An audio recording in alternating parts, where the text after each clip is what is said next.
The Music Matters, episode 2. Welcome back, guys. Today we're going to be talking about a bunch of stuff, but as you know, we go through, music talk, tech talk. We're going to do some gear talk. We're going to answer some questions, do alien some Q&A. talk. We're going to talk about conspiracy theories with aliens.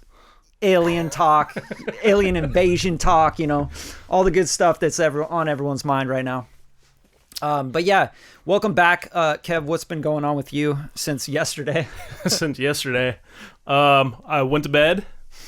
It was nighttime, and then I woke up. It's a big step. And we're back at podcasting. It's a big step for you, dude. Yeah. Did you take a shower?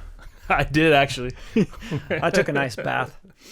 But no, man, I feel like in these 24 hours, every single day, I just feel like the world is going like by 3,000 times per second. Like, yeah, I got people hitting my phone, asking me for files and shit. You know what I mean? It's just like, I know, you're like, it's Sunday, dude. It's fucking Sunday. There is no. It's weird because like when you're working in music, you get hit up the most on the weekends. Mm-hmm. Because there's a lot of independent artists that, they're doing this in their spare time. So they like hit you on Saturdays, Friday nights, like, hey man, did you get into that session? And you're like, dude, it's Friday at 11 p.m. right now. What do you think I'm doing right now? My favorite quote is, let's try to get this done. Yeah. Let's try to wrap this up, dude. It's been a long time. I know it's Sunday, but let's try to get this done, Bradley. Yeah, I know. I'm like, all right, you got to pull another 5 G's out of your budget, bro. I don't know where you think, like, where's this coming from? Like, I need they to got be on your a priority, phone call. bro. They had a conversation with someone else, and they're like, no, you should be dropping music like every day. And they're like, oh man, I need to call Bradley. He needs to get it done this second. Yeah, man, he's right. Every day. Why are we not dropping every day? Someone puts a battery in their back. Like, most of the time, they're just like, oh, yeah, we'll get done whenever. Yeah, it's all good. And then they watch some YouTube video or TikToker going like, you got to drop every second of every day, bro. You got to get the fire. And it's like... And then fire out of nowhere, and they're like, blowing up your phone. Yeah. Or, no, we need to get in the studio, like, on Monday. Like, I already got something Monday, but so then, I don't know, what about Monday night? How about right now? What are you doing right now? You working on that record? Is that done, dude? We should ship that. Like, yeah, okay, let's see. You just need to put in like 10 more years of practice, and then, maybe that could work a lot faster. Yeah, I just think, like, people don't understand how good certain, like, if you're comparing yourself to Bruno Mars, like, people don't understand, like, how polished and how good it's a skill set of an artist he is.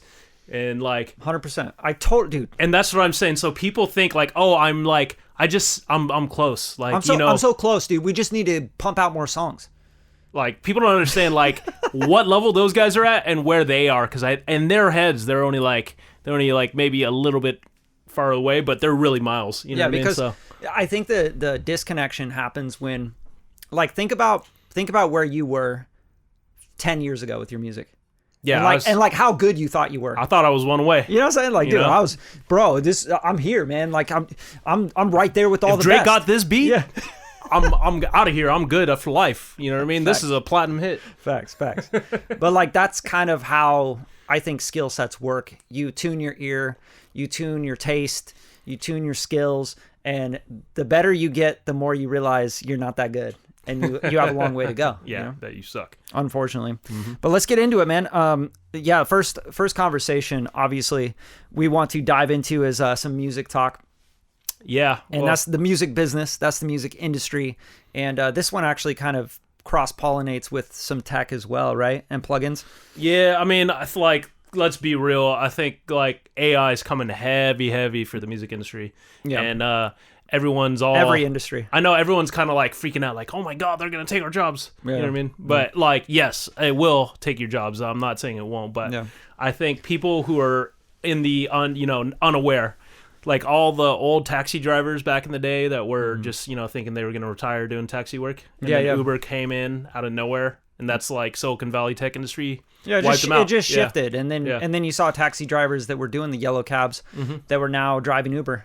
Yeah. You know what I mean? And they were like, oh, some of them liked it better. Some of them didn't like it as much, Yeah. It's the way it works with every industry. But yeah, UMG partnering with Sound Labs, and they're dropping this new, what is it called? Mic Drop. Yeah. So Mic Drop is a plugin for every DAW. It is basically, it converts your voice to somebody else's voice. So wild. Now, the regular version of Mic Drop is out there. And this technology has existed. I've sent you demos of me doing fake Ariana Grande voices, like even up to like 2 years ago. That's what you used for this? No. So I was using. You had to like go through all this coding and like. Yeah. So the way I had to do that before, I was doing everything from Google Colabs, and then like a lot of that stuff was like inaccessible to the masses. Like it wasn't easy to use. But now that it's in plugin form, like in your DAW, dude, that's gonna be wild. That's what I'm saying. The accessibility to anybody, and so I think what we're really talking about here is kind of twofold. First, the ability of a plugin like Mic Drop or its competitor Vocaflex, or also what this means on like the actual released music side of things when UMG, you know what I mean, has their own internal version of Mic Drop with Drake's voice in it, and then or whoever their artist is. So my question is, because that's a big concern, right? Like if you have these kind of monopolized record labels, UMG, Sony, Warner, right? They're monopolizing the idea of artists' likability and the ability to train on their voices and stuff. Is that the idea? Yeah, so they have their, as of right now, like the UMG... Like how Hans Zimmer has like his own sample library, because you actually have to, I know this from insider information and working in the industry, you actually have to license those samples to use them in scores.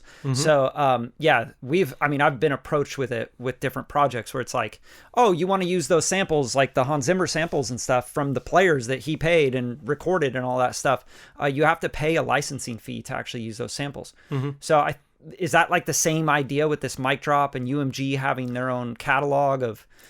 their business plan right now is not like super aware, but right now it's a internal thing available to only their writers and people that they have, I'm sure, under publishing. Interesting. But I think it's for internal demos. So if they have like a large artist right now, they can actually farm out demos in their likeness already, and so that the execs can pick the record even before the artist cuts them. You know what I mean? That's so in their weird. Voice and likeness, that would be so weird being the artist being like, do you guys even need me? You know what I mean? Like that sounds, because I feel like it's going to get to the point where the artist goes, okay, now we just need your approval on this. And then maybe even not, like they'll be signing contracts where it says, we don't even need approval to use the AI version of your vocal and likeness that we've already cut. Yeah. We can just release and do whatever we want with it as long as we cut you your percentage of royalties. So certain artists are going to love that, and then certain artists they're going to be like, I don't have to do that work. More royalties, more... We're studio rats, so we know, like, cutting a real vocal on a song, and I'm talking about, like, if you want something, like, commercially, like, something that competes, like, it takes hours to get the right vocal. It's even for yourself, even if you're just recording 100%, yourself. Because, like, even as you're recording, you're kind of, like, using the studio and the recording as the writing process as well, and then you got to do the vocal production, because you might cut a rough vocal, but for the most part, and this is where the big division happens with these indie artists that just got into it, and the people that are like, 10, 20 years in, they care about the vocal production and performance. So we don't just like cut a rough vocal and then put it out. It's super rare that I would like cut one vocal and be like, that's the one, as I'm writing. Yeah, and then be like, Adele, put that shit up. Yeah. Adele does 2 takes. Yeah, if you're super trained and you have a great performance, right? And she's usually working with a great recording engineer as well. That's also a producer. That's also a vocal producer, right? And yeah, she like together. 1 take Skyfall. I mean, Yeah, facts. But dude, like that's so rare. And like you have all these artists that are out there like just started 3 years ago in music and dropping records, and then they're like, yeah, man, what else do you need? And you're like, what do you mean, what else do I need? I need you to recut the whole fucking thing and think about phrase per phrase. Like, what are you doing with the melody? What are you doing at the end? Are you vibrato here? Are you going to go up, down? Watch your breath work, are you? You know what I mean? Are we going to double that part? Or are we going to stack a harmony? What kind of harmony? What's going to escalate this part from this part? How are we going to get the pre-chorus to go back down so we can hit the chorus bigger, or vice versa? There's a lot of things to think about in how the song moves you and how it keeps your attention and what is the idea behind the song. And, a lot of artists are just, I cut it and it sounds great to me. But that's what I say. Remember when this I didn't know podcast? That you were the expert on what sounds great, Yeah. It's like, what are you trying to do also? Like I think it also has to do a lot with your goals in music. Are you just like making music to have fun and like, oh man, I just really like making music and it's so much fun? Or are you really trying to like get a #1 or get a Grammy or like make something that lasts forever and that's timeless that people are going to go listen to and stream and build a fan base and get opportunities for touring and sync licensing and publishing deals? Like, what are you trying to do? Because that's going to really tell you what you should be focusing on with your music, right? Yeah, so I mean, because there's people like, how deep do you want to go? There's people that want to be this and for all the wrong reasons, you know what I mean? Facts. So yeah. But I think those people will love the fact that there's a plugin that's going to do all the work for them. Yeah, dude, just take my voice, do whatever, and make sure it's way better than I am. Because you've heard some of the Kanye AIs, right? Kanye sounds better on the AI singing than he does on the actual records. Yeah, you know what I mean? For sure. And even like the Drake stuff, you know, people were like fucking with the Drake stuff hard when it was AI. But when they didn't know, they were like, dude, this is the dopest Drake record I've ever heard. But that's what I'm saying. You can make these artists sing better than they can already sing on records. So like a plugin like that, and just so you know, this has already happened. Like I saw basically a video of the pop star Lauv. You know yeah. I think didn't he get his start in like social media? I don't know his whole entire backstory. Pretty but sure. Yeah, I'm pretty sure it was like a TikTok thing. Yeah, like that really blew him up. Yeah. But what basically they did is they had a Korean singer re-sing one of his popular songs, his popular releases that he had just dropped, and then they AI'd his voice over the Korean singer to release the song in Korea. But he has perfect pronunciation. Like, he sounds like he's singing perfect Korean. So. I like that idea. I think that's like a really cool, innovative way of using AI. But that's going to be the standard for these releases, because, like, why would The Weeknd not want his tone in Korean and his tone in Japanese and his tone in so that he could have a single that blows up everywhere, and he doesn't have to do any more work other than pay people to re-sing his song. The only thing I can it's foresee, like an art thing, I guess. The thing I could foresee is like the live performance.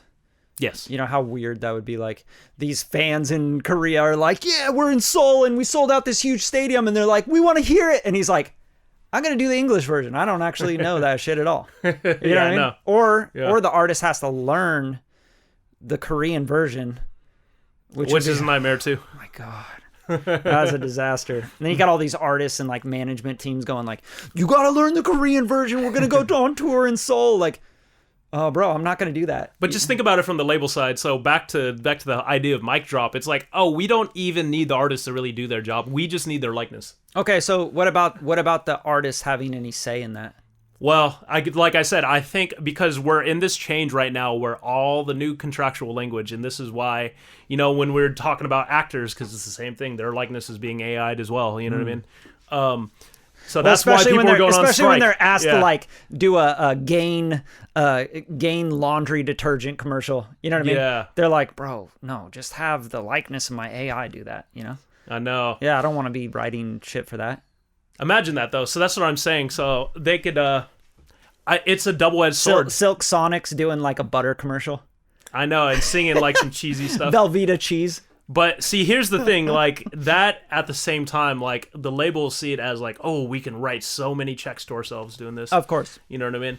And they're seeing it from let's face it, like with technology, it's always like a bottom line, top line revenue. How do we make more profits for the corporation, the shareholders? Like, honestly, there's so much pressure there, you know? So, of course, they're going to be like, dude, AI, of course, 100%. Go, yeah. AI. I think the big thing here with the whole AI thing is, especially when we're talking about mic drop and we're talking about these plugins that, like, you know, use other people's likenesses, because that's really what it is. We're going to change the language that we use, and new laws will have to be made. 100%. Just to... There's going to be a ton of exploitation that'll be before that happens. Before that. But it'll be exactly like with any new technology and new laws, you know? Like, we will not have new laws in place until it causes a big disruption and people fight it really hard. Like, for example, something's going to happen where a song goes, or maybe an album goes and makes, you know, $100 million, right? And it's all AI. And then the artist gets, you know, totally fucked or whatever, or UMG gets fucked, right? And then they take it to court for the federal government, and then they set a new law saying, hey, we can't do this or that, and that precedent's going to be set depending on what Supreme Court rulings and all that happen. Like, for example, if they ruled in favor of the AI, all of a sudden it'll be open season.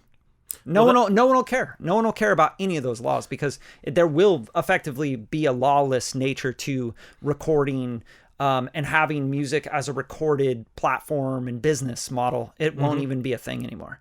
You know what I mean? So then the DSPs and everybody else can just go 100% AI, do whatever they want, feed, everybody AI music and reap all the profits, and the musicians and the artists and the writers will basically just get pennies on the dollar for their royalties, if that even happens.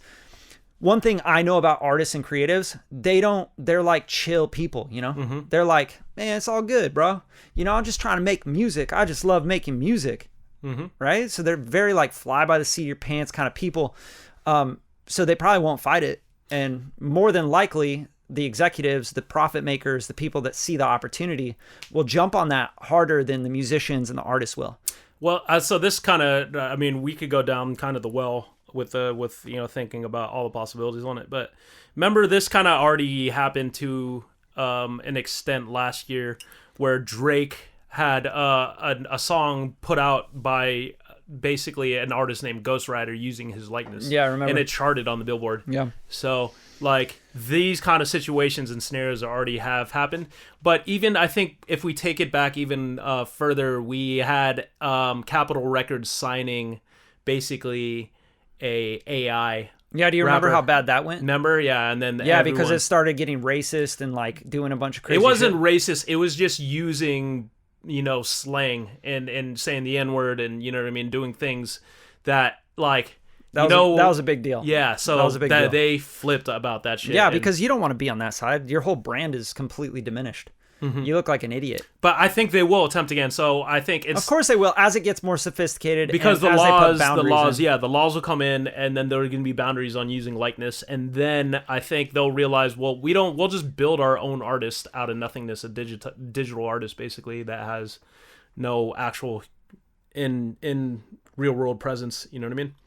Yeah, but I just hope, like, I know what Suno Udio was under a lot of copyright infringement allegations, and I don't know where those went. I don't know where we're at right now with that stuff. It's I'm super nerded on the AI topic, but I think do you know where they're at with all that stuff, with the rulings on that? Yeah, they've for the most part figured it out. They basically, you can't use the language, like I can't say do a song in the style of Tupac. I can't do that anymore. I have to say 2000s rap. Or sorry, like 1990s rap. But what about the training of the AI? Because I think that was a big one, was them scraping stuff that's publicly available, right, off YouTube, MP3s off of wherever, and training their models on it. Yeah, I'll be honest, I still think their models are trained off of everything publicly available. Yeah. So yeah. As far as their argument is basically that humans do the same thing. It's the same with the image generation, you know what I mean? Because they were using the art of real artists, and then people. Yeah, but they were using pixels, right? Yeah, like they're training it on pixels. No, So they're basically like pixel manipulation.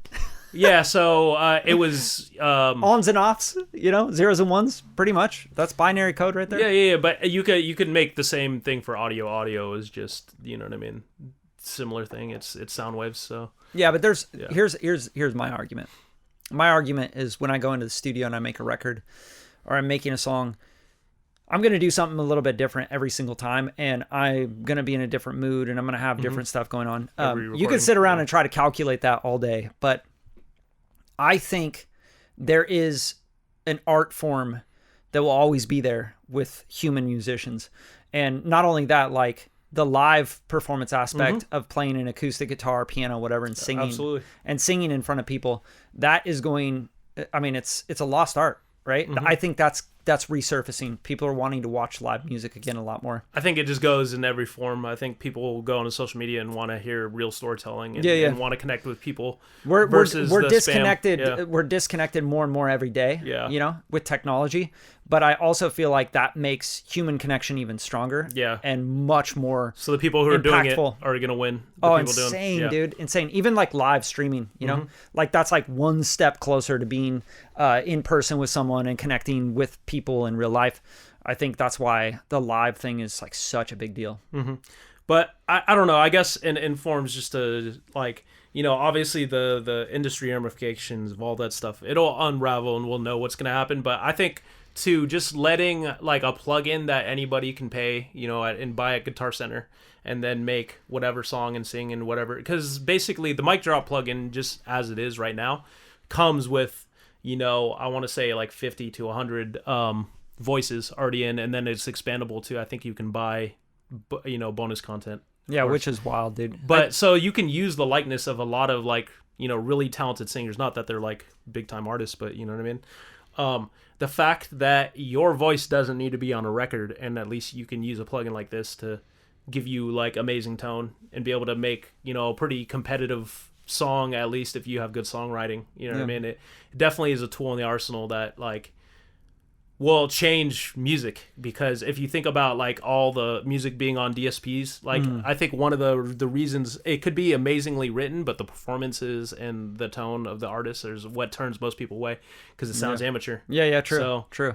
I don't know. Which is why I think people will either love it or hate it. Just like anything, like when you first hear pop music with heavy auto-tune and shit, you're kind of like, I don't like this. Yeah. Or you're like, oh, this is nice, Mm-hmm. Yeah, it just depends on what you grew up on and like what you're used to with music. Mm-hmm. And also like how much you're emotionally attached to music and how much it affects you as a human, because not everybody's affected. Like I've met people that are like, I don't listen to music. Mm-hmm. And I'm like, cool, man, we can't be friends.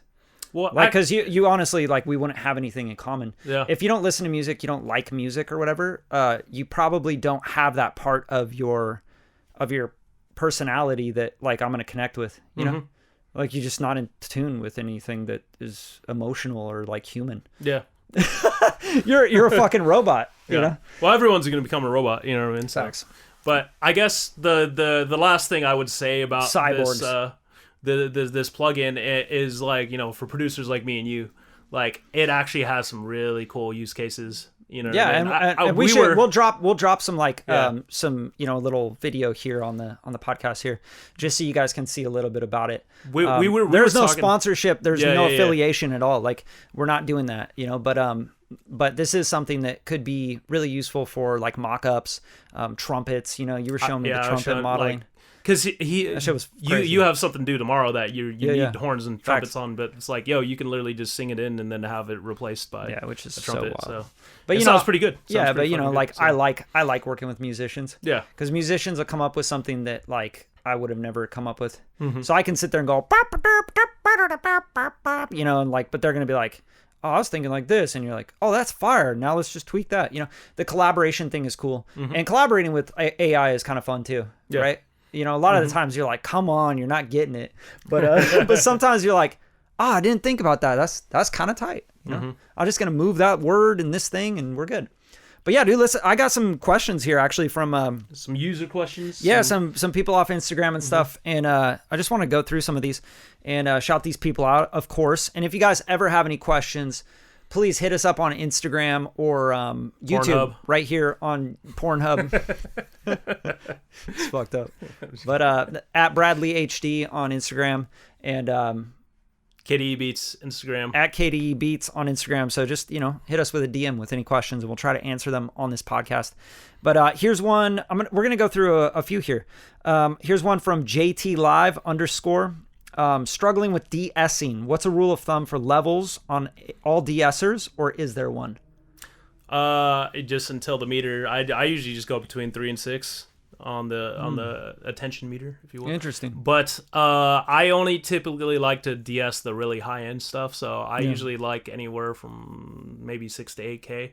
Unless I really need to go lower on DS and like there's something really bugging me, I try to not go into that like vocal range, which is like 3K, which is like 3K. I don't go in there. I don't touch 3K because you can get some S's anywhere in that 3 to 6 area, but I do 6 to 8 just so that I'm not really fucking up the vocal. But that's good. I what's your favorite de-esser that you go to?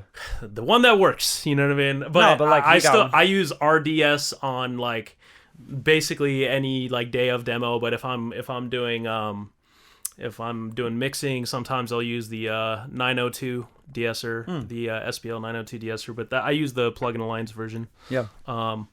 And then, I mean, if I'm trying to go really dainty, I guess I have the Weiss de-esser. Yeah, that one's pretty good. Yeah, it's like got the dual band on it. Yeah. What do you use? Yeah, my favorite, first of all, with de-essing, I would say there's not really a rule of thumb. You really want to use your ear. I think the biggest thing about de-essing is if something's like really poking out and it's really bugging you, when you turn it up, right? Like if I turn up a mix and I'm like, you know, and you're like, oh God, and it like hurts your ear, I gotta take care of that. You know what I mean? And it also has to do very much with genre.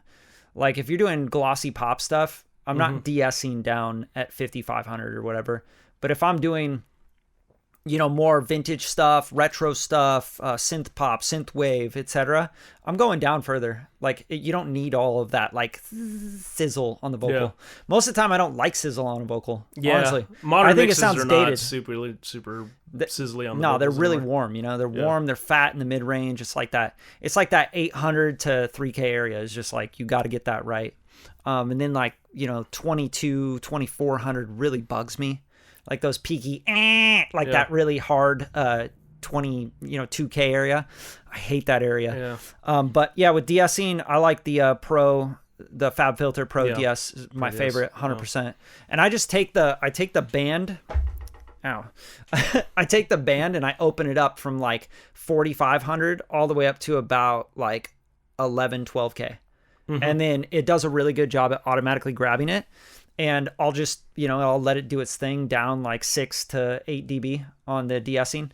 And it's really, really musical. And sometimes I'll even use 2 of those if I have a real problem with the DS. I didn't know we were going to go into DS super hard, but I'll say if you want to get like a pro vocal mix, you're going to DS in stages. So like I'll DS. Exactly. My main DS, which goes like first on my strip, pretty much that, or maybe after some, you know, harmonic distortion. If I'm using like a mic like a TL103 that's like really plain, I'll do harmonic distortion, then I'll DS second. But I guess that's like the vocal mix bus will get a little bit of de-essing. But yeah, that's what I'm saying. I think even on the master bus, I'll de-ess. Well, even on my vocal chain, my very last plugin on my vocal chain is Soothe, and I have just basically the Jason Joshua DS preset Voice of God.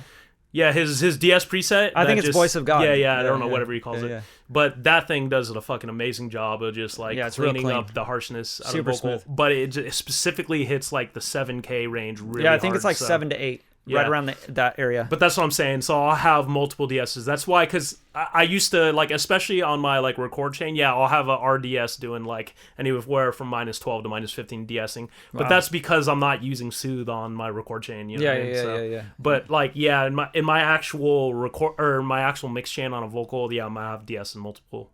And, dude, it also, like, a big thing for me with DSing is the mic selection, right? Like, this mic, the TLM103, it has a shelf. It starts to shelve up right around really heavy, like 5K, like 5200 or something. Yeah. And for me personally, it'll hit 5500 perfectly with my sibilants when I'm in like the key of A or something, you know.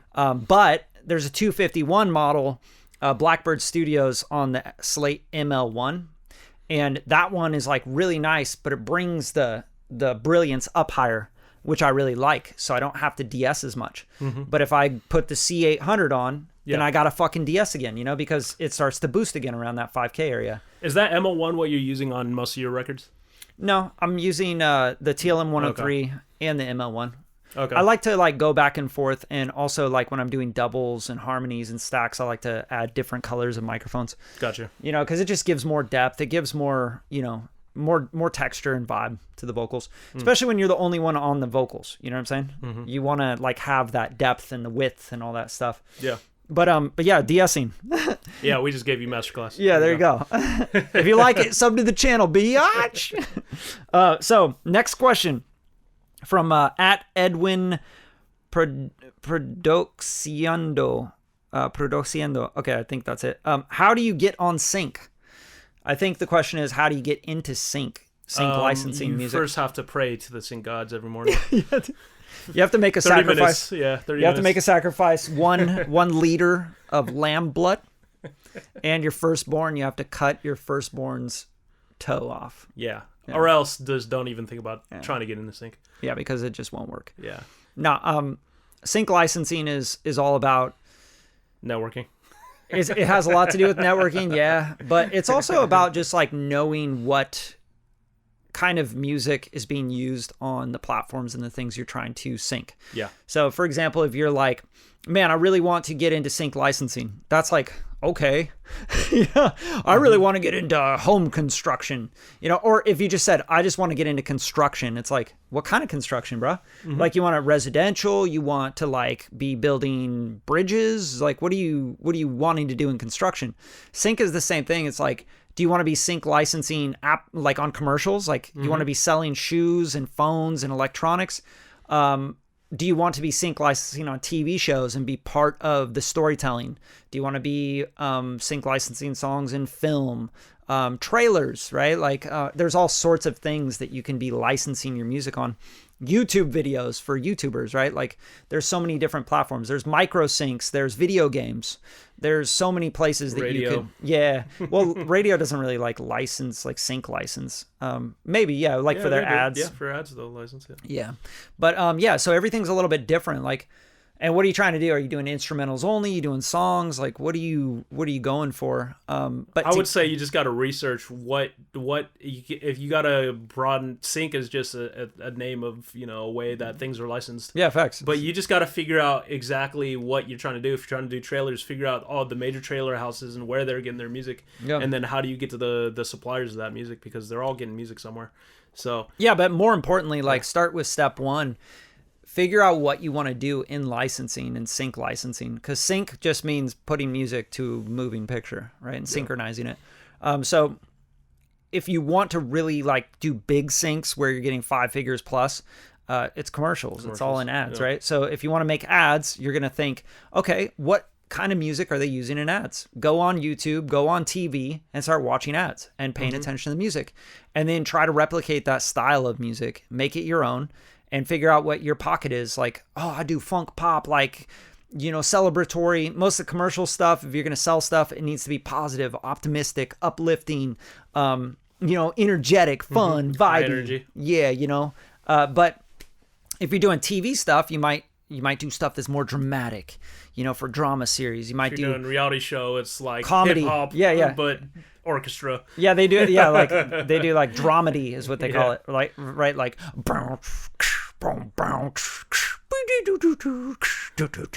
yeah, Kim was being a bitch. You know what I mean?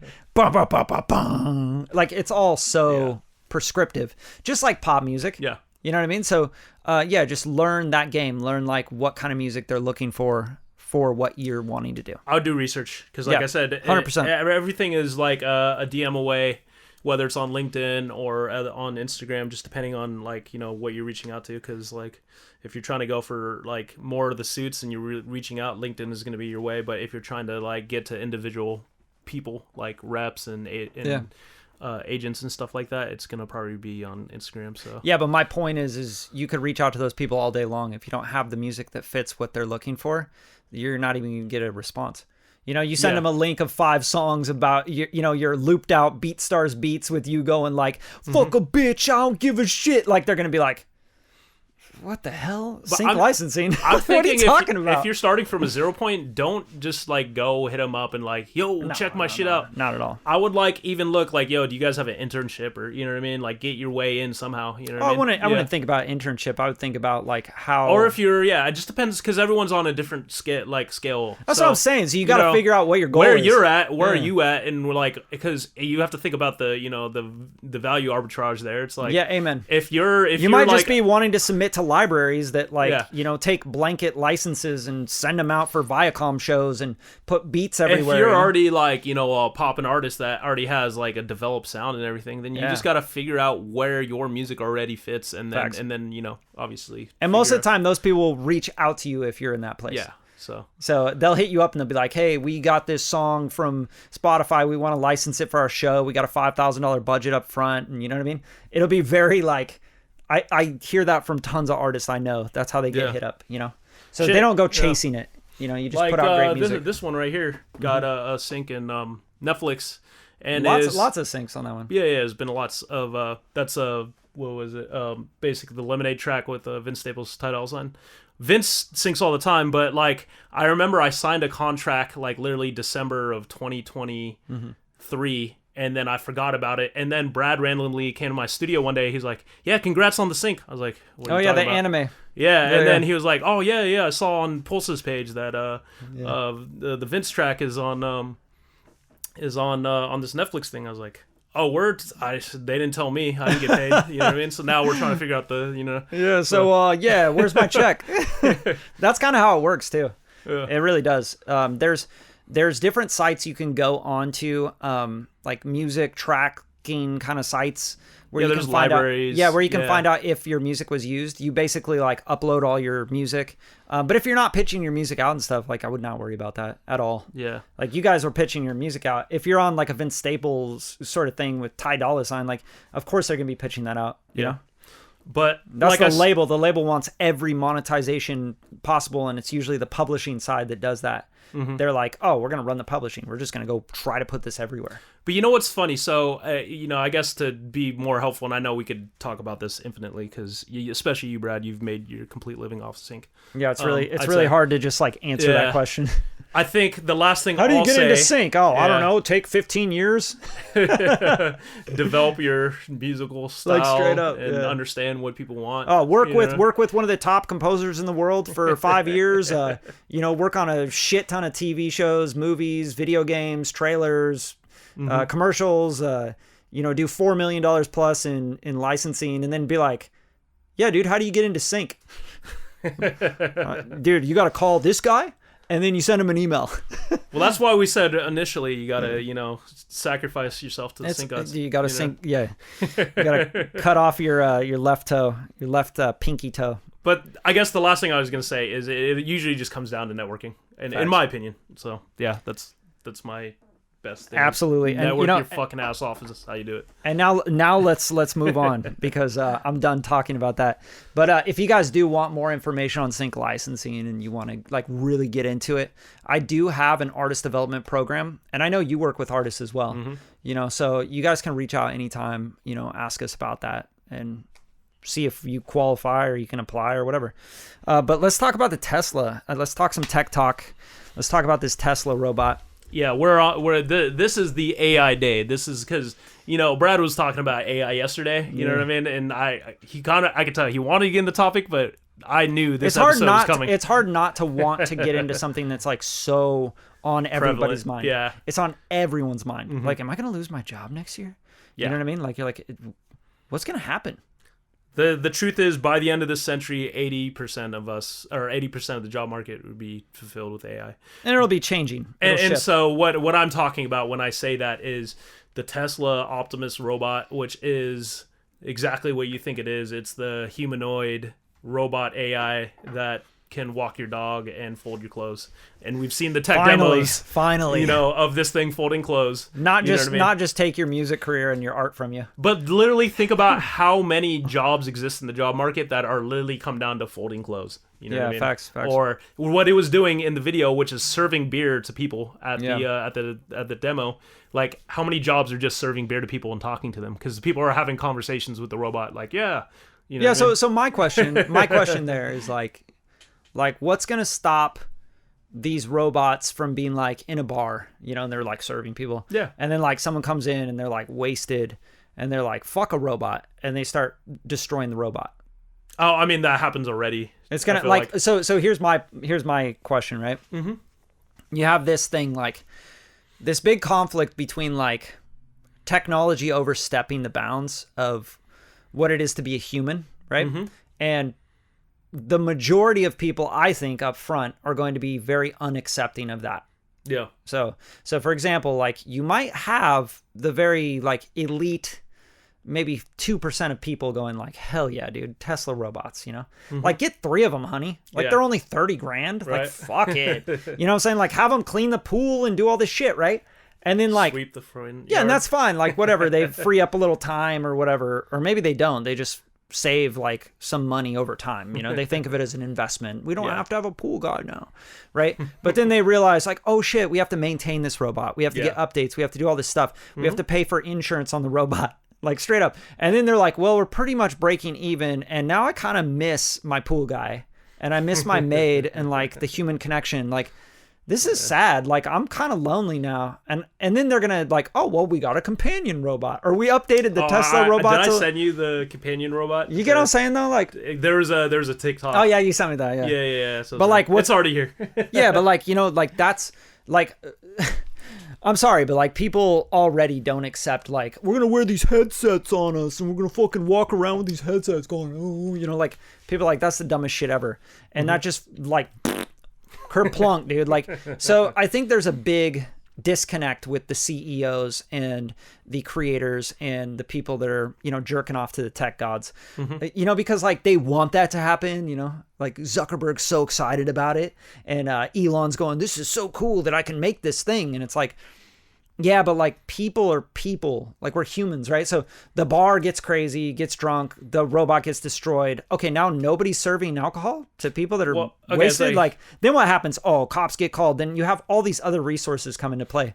What I was going to Were you going to have like a bodyguard at the door that's a Tesla robot? No, I actually think law enforcement will be robots at a certain point. Yeah, but then then you have a real big conflict. But what I was going to say is... people are not going to accept that as businesses don't care about anything other than the bottom line, and robots are a lot more... they're going to do exactly what you want. Like human error is like accounts for a lot of problems, even in business. And so, you're talking about all these guys, but you saw the Rogan podcast with Zuckerberg. Mm-hmm. Not all of it. I watched like 30 minutes. But he talks about how like he has AI. He's basically got rid of a lot of like 50% of the mid-level engineers in his company and is being replaced with AI because AI can get that job done. Where these mid-level engineers, obviously his highest people are still his highest people. Yeah. But, I think if you just look at it from a business standpoint, like business does not care anything other than their bottom end. You know what I mean? Their bottom line, sorry.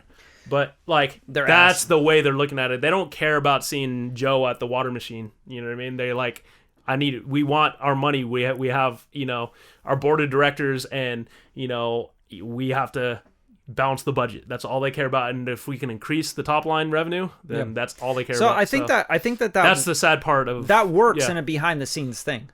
But I think once you start putting these robots and this tech in the forefront, people revolt against it. Like you've even seen it with these delivery things for Postmates. Mm-hmm. Do you even see those as much anymore? No, I see them all the time. But I see a lot less. When I was seeing them a lot was like 2 years ago. Like they were everywhere, and now they're like every once in a while. I still see them all the time. I mean, I guess like I said, around my studio, I see them all the fucking time. So yeah, well, I mean, you're in that area. Yeah. So that's my point. Like, if you find areas and pockets where it can be used, and it can be used safely, effectively, etc., I get it, But at the same time, I don't think people are like so excited and ready for the bar to be ran by robots. Yeah, or that party to be ran by robots. I think the problem is it'll be cool at first for the rich and the wealthy and the people that are showing off in the Hollywood Hills to have the robots serving hors d'oeuvres. It'll be fun and cool and kitschy at first. Wow, you got one of the Optimus robots. It'll be cute, and then at a certain point, I think it'll be like, wow, this is lonely and devastating. Yeah. I just think people have like, we're still human. We still have souls, regardless of like the bottom line stuff. Like, sure. Okay. People are going to be using that in the behind the scenes, Amazon factory, like we're going to have those guys doing that. I think McDonald's is going to be a fully automated, business. Yeah. And McDonald's just keeps going down. You think that because their highest expense literally is employees. It's not anything else. It's not the land. It's the employees that cost them the most. The amount of employees they have to staff. McDonald's. Well, it's because they have to pay, even in California it costs, what I mean? The fast food workers are like, they're paid even higher than around the state. Not saying it's good or bad, but I'm just saying like, no, it's not even a livable wage. Yeah, I know. But that's what I'm saying. Like if they can undercut it with automation, you know what I mean? From the chefs to the I've seen coffee, to the drive-thru espresso places doing it and shit. Yeah, I just think that, like I said, but I maybe in like, yes, of course, like I think a true like a high-end restaurant, you're not gonna want to talk to a robot. You know what I mean? No, and not only that, there comes a certain time, and I get it. All restaurants, their number one, like, most expensive thing is labor. Yeah. Right? So, oh yeah, we're going to cut all the costs. We're going to cut all the costs. Okay, so everything's going to become McDonald's? No, I'm just saying. You know what I'm saying? Like, I think everything's the majority going to go things, down in quality. Like Applebee's automated, McDonald's automated, yeah. Chipotle's automated. So it's like, you know it's like the whole effect of like, you have to go down before you come back up sort of thing, right? But then again, dude, like, I don't see that future like everybody else does. Oh, well, you're just going to automate it. We're just going to have robots running everything. Like, people can only consume so much. For example, like a restaurant that's not busy doesn't need to automate robots. Like, they're going to go out of business either way. So, okay, now you're going to take this risk of, now I'm going to put robots and not hire people and be on that side of history. Now, like what? Now you're going to have a bunch of people just go, I'm not going to eat from there. I'm not going to order from there or get anything from there because they utilize AI and robots. But think about it like this. So there's two sides to everything. I get it. But like, yeah, I get why the bottom feeders, the McDonald's of the world. Even the mom and pop shops might have the robots because their biggest expense. Imagine you're an independent restaurant that is like, you know what I mean, trying to figure it out. And yeah, it's hard to pay one more person to come for an extra shift, but you could potentially, because right now, yes, $30,000 to buy an Optimus robot, but imagine there being a lease to own or a rental service where you can get one of those in for cheap, you know what I mean? Just so that you can have some help at your restaurant. You know what I mean? I get the concept. I think it'll be a mixture of, you'll still have human employees, but you also have robot. You have to have human employees. Like, who's gonna look over the robots? But what if the robot breaks down and the whole restaurant shuts down? Yeah. You know, what if you remember we were an update away from the whole world fucking stopping. Remember that? That happened like literally 6-9 months ago?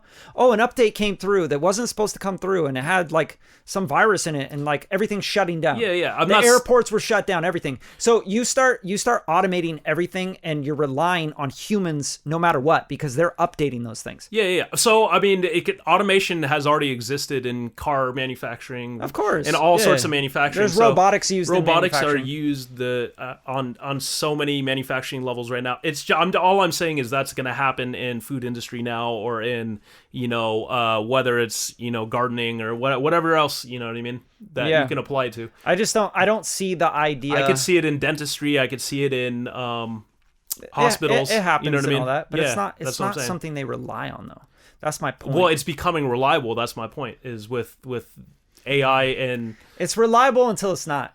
You get what I'm saying? Like humans have flaws, right? But robots are either on or off. So if there's an off, then all the robots are off. You get what I'm saying? Like one update and you got all the fucking Optimus robots all fucked up. So that's what I think people need to be concerned about as well. We already automate our cars, you know what I mean? No, we don't. Yeah, like the Teslas, even if you don't have them in auto drive mode, they're one update from failing as well, regardless if they're autopilot or not. Yeah, dude, that's your phone is one fuck. update from not working too. Who cares? You know what I mean? I don't have a phone. Big deal. Yeah, but way different than driving down the highway at 80 miles an hour. Yeah, but my whole point is so much of way different than so much making of our your life, whole business reliant on a server. Like your computer is one way, and you rely on that for your music. You know what I mean? Yeah, but that's not automated. Like I can update or I can't. It's up to me. Like these Optimus, the robots, the Teslas, they do like automatic updates for the most part. I get it. There is a manual actual update that you kind of have to do a lot of times for Tesla because you can get stranded. The updates process for a Tesla actually takes quite a while, which is why it's not automated. So what happens? What happens when people decide that they know better than you know, and they decide they're going to shut down your car, they're going to shut down service? Yeah, so a good example is like, because we're talking about Tesla, but Tesla already has it where if you weren't making payments on your Tesla, that it can drive itself back to the dealership. Facts. You know what I mean? That's fucked up. Yeah. Right? So that's fucked up. No matter what, that's fucked up. I'm sorry. Like, you can argue till you're blue in the face, that's not fucked up or whatever, but it is. It's fucked up. Because where is the line? You have to draw a line. You have to put laws in place that say like, hey, if someone doesn't want this, you can't just shut down their car. You can't listen on their phones. You can't do these things. There has to be privacy in everything, bro. Like, or else, because look, you can say, well, you don't use the technology. Okay, then you can't operate in 2025. I'm going to be completely honest. I've already, and this is maybe just the way I think, and I think this is probably the healthy way to think, but I don't think there's really much thing as privacy anymore.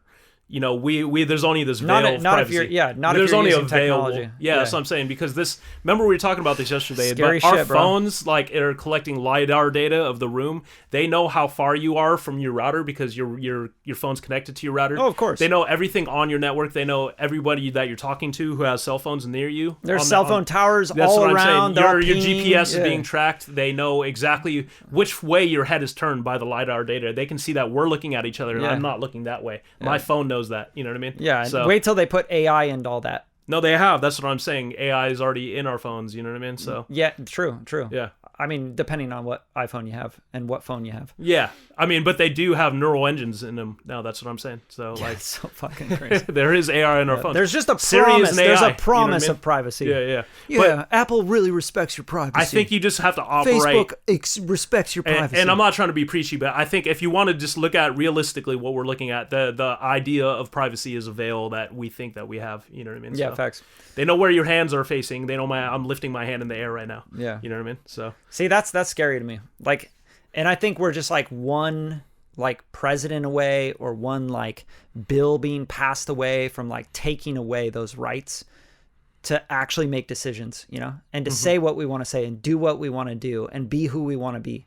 It'll become a time where there's so much pressure politically, socially, everything, technologically, that you will just have to stay in line. You will not be able to say, I believe this or I believe that. Like, you have to like really stay within a boundary. Once you go outside the boundary, they're like, oh, we got a threat. This is a threat. Yeah, well, you're talking about like a dystopian Orwellian future now, right? I mean, dude, we're but so I think close to it. We're so close. That's what the robot, the Optimus robot represents. Because we've seen the movie I, Robot. You remember with Will Smith? So like, we're absolutely headed. So many robot movies, dude. I know. That's what I'm saying. This has already been thought about, from Terminators. From so many people. You know what I mean? Dude, 1984. Yeah, that's what I'm saying. You know what I mean? Yeah, like, fuck. I mean, what was that book where you took the Somo? Skynet. It's about to kill us all, man. Was that Brand New World? I think it was called. Brand New World book, like I read probably in high school. I don't know. But it was about like Soma. Everyone was taking Soma to feel good and all that.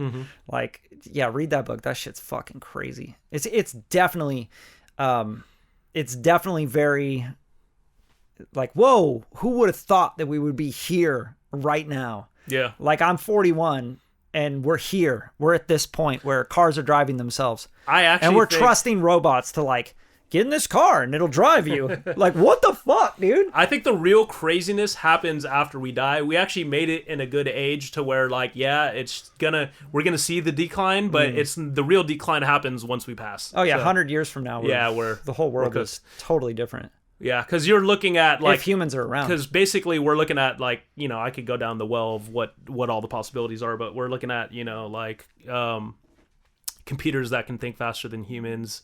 The quantum computer stuff, quantum you saw computing, that? Yeah, exactly. See, the minute they can actually like put that into play, it's over.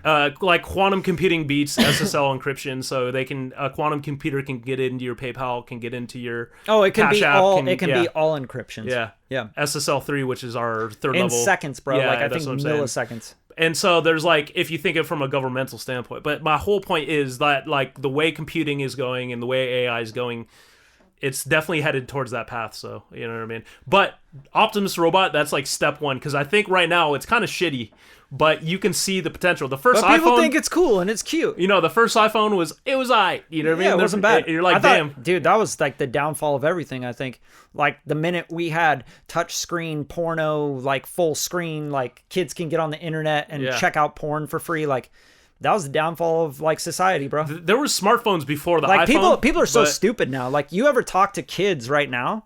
They have no social skills. They won't look at you when they're talking to you. But think about when they'll be like looking at someone else, like answering questions and like, looking down, and like they just don't even have social skills. When they released that first iPhone, their sales pitch was like, it's like an iPod Touch and a phone put together. Nobody really thought about it would be what it is today, where you have people addicted to TikTok and they have bubblefish. Dude, think about goldfish. Freaking. Think about in 10 years. In 10 years, I think everyone's gonna realize like, this shit is just as bad as like what we thought was cigarettes. You know what I mean? Yeah. Because we had that whole thing where everyone was smoking cigarettes. Mm-hmm. Yeah, it was fine. Yeah. It was like when I was 18, they were like, getting it was kids like, on cigarettes it was cool. at like 6. It was cool. Yeah. And now it's they had like kids ads for cigarettes. Not that it changed much. They just like changed it into it. Now it's like vapes. You know? It's like, this is terrible. Vapes this is fine. No, it's just as bad as cigarettes. It's probably worse. Mm-hmm. But yeah, it's all fucked up, man. Like they'll always find a way. You got to remember, like the smartest minds are in marketing and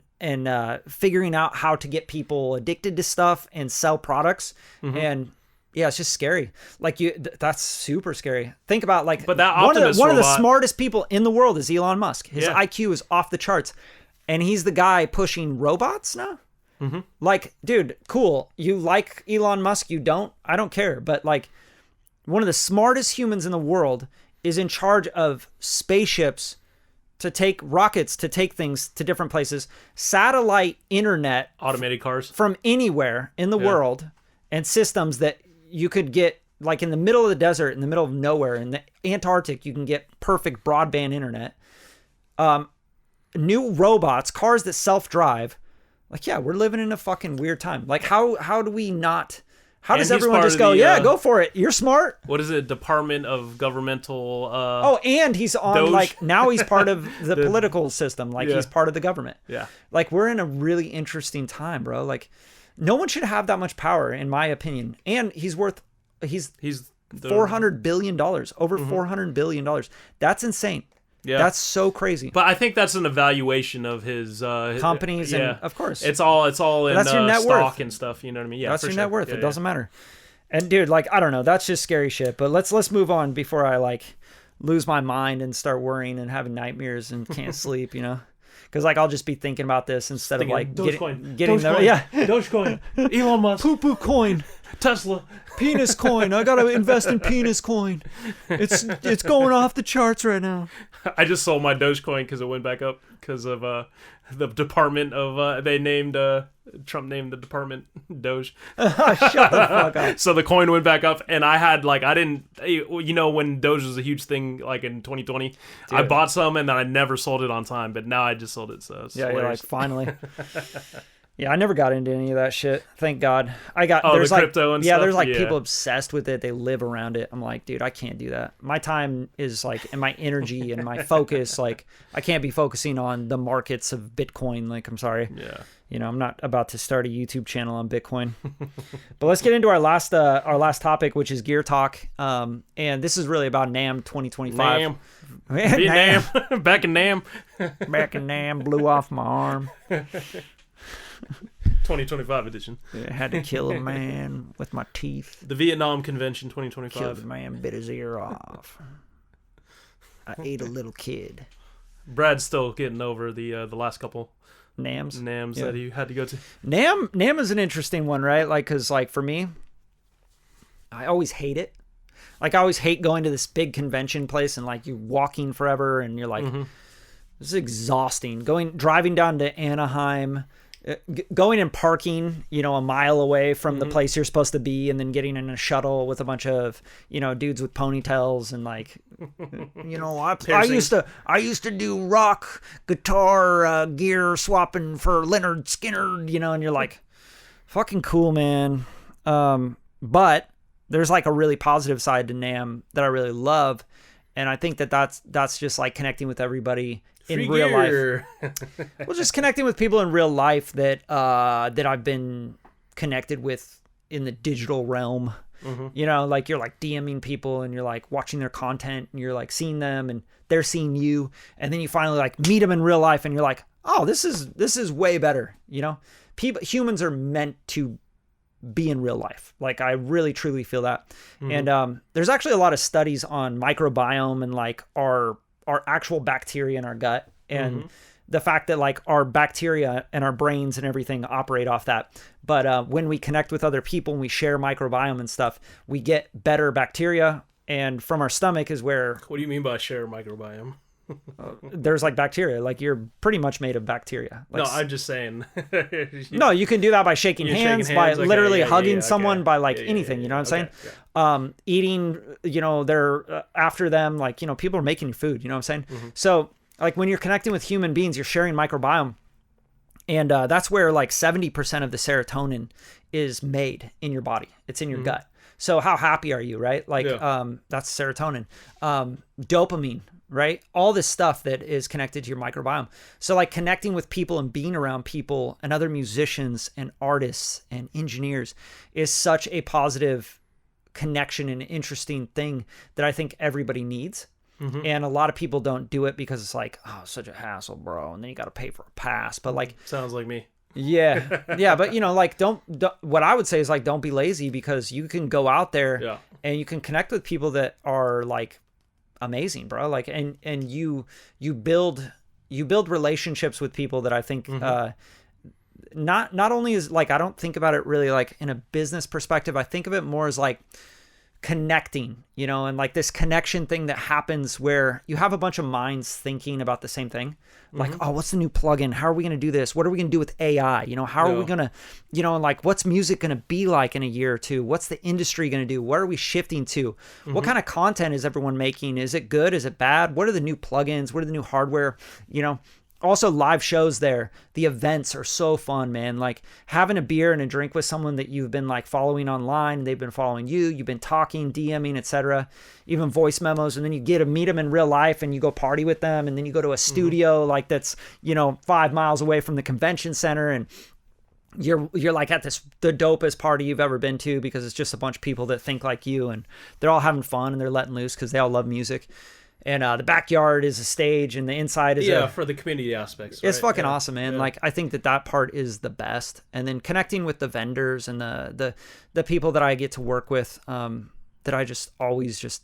Let's do some shout outs. What are the main vendors that you really fuck with? Yeah, I mean, dude, I love the guys over at Safari, Safari Pedals. They make really great stuff. Those guys are awesome. Guys at Mixwave, amazing. Autotune has always been such great people to work with. You know, there's like a lot of really cool people in all these different companies. Yeah. And when you work with them directly through email and everything and DMs, and I got to shout out like Waves for sure.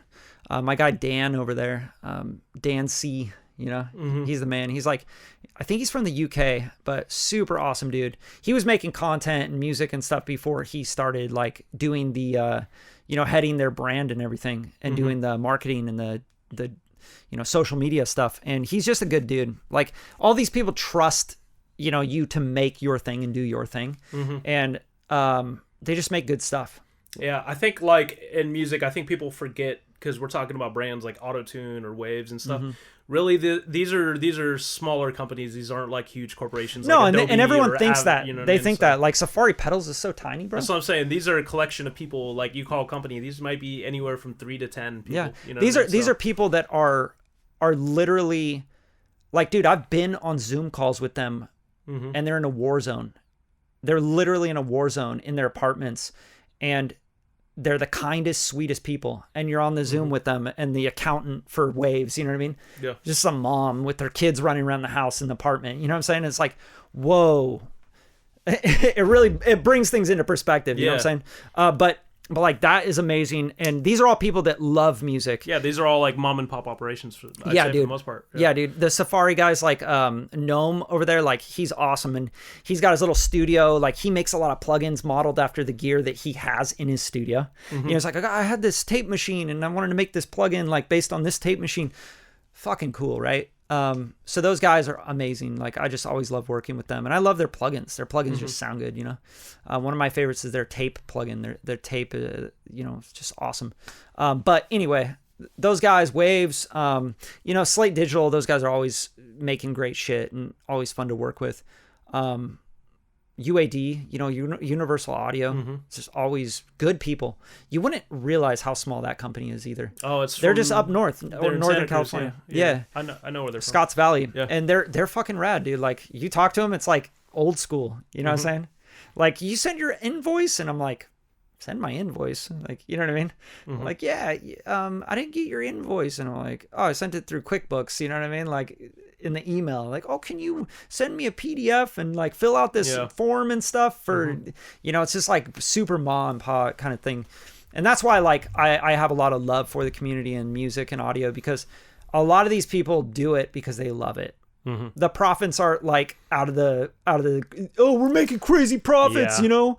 Like, but people have this misconception. The level of knowledge that it takes to make, even from plugins to even some of the gear, the analog gear, you know how much hardware design and goes into all that, like designing those circuits and stuff like that. And, oh, dude, it's insane. You know, they're breadboarding it, like, and then they're you know, doing revision after revision to get to a final product that is not gonna sell like hotcakes. You know exactly. What I mean? It's like, these are small, a delay plugin, you know, a compressor, like.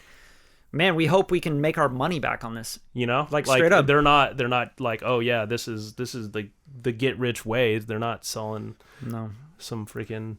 It's tough, man. That's a tough industry to be in. Like, think about like, oh, you're making beats or you're a producer or whatever. Like, think about making plugins or even pedals or hardware. You know what I mean? Like the cost to even create something, and then you still have to sell it. That's quality. I mean? So, like that's quality something. Yeah. Like, you're gonna make an Apollo. You know how much technology goes into that shit. Mm-hmm. Like, that's so much design work, hardware to analog, like they're, you know, doing all this shit. Like, they're testing stuff all day. It's a lot of work. And, these companies, it's not like, you know, the audio engineering community is so massive. Mm-hmm. Like, it's like billions of people. It's like, no, dude, you're in the millions. You know? Yeah. Like, how many people are really buying an Apollo rack? They're all like literally nerds too. Facts. Like, you know, I've been to more AESs than I've been NAMMs, but like, I remember going to AESs and then sitting in some of the rooms, and the guys that are talking about so into the compression ratio on MP3s and the exact compression types, and then comparing them and doing like graphs and charts. I'm like, yo, you guys are like 10 levels of nerdy, and we're talking about like MP3 encoding versus wave versus AAC and the amount of bit depth noise. Crazy. I went into a panel at AES once, and it was on car audio. Yeah. And they're like talking about how the door speakers and that, and like the acoustics, and how it has to, you know, you got these two sides, but then you're out to the left because you're in the driver's position, so they have to do the delay math for like the delay that, you know, you're sitting there. Yeah. I'm like, dude, this is insane. Mm-hmm. This is crazy. Like, they were going off. I don't know. But these guys all like love cross-eyed it, you know? in the fucking thing. Like I said, I don't know what the fuck is. You got to respect people that like, because they care so very damn much about this stuff. And that's their life, bro. Like, you think about these guys, they're, you know, making guitars, right? That's like, oh, my lifetime goal is to make this guitar that's going to be amazingly beautiful and people are going to have for a lifetime, or make this microphone that people are going to treasure and they're going to cut records with and like make art with. Like, dude, that is a heavy thing. Yeah. Like Ryan Schwab, like when he came to Hollywood, we went out to dinner and stuff, and I took him to like, it's kind of fun actually. We went to like this like live karaoke spot in Hollywood, and it was so much fun, dude. And I drank way too much tequila. Shouts to Ryan. But like, he's telling me about like making Gold Clip and making these plugins, you know what I mean? And it's like, dude, what? Like, he'll just go in on it.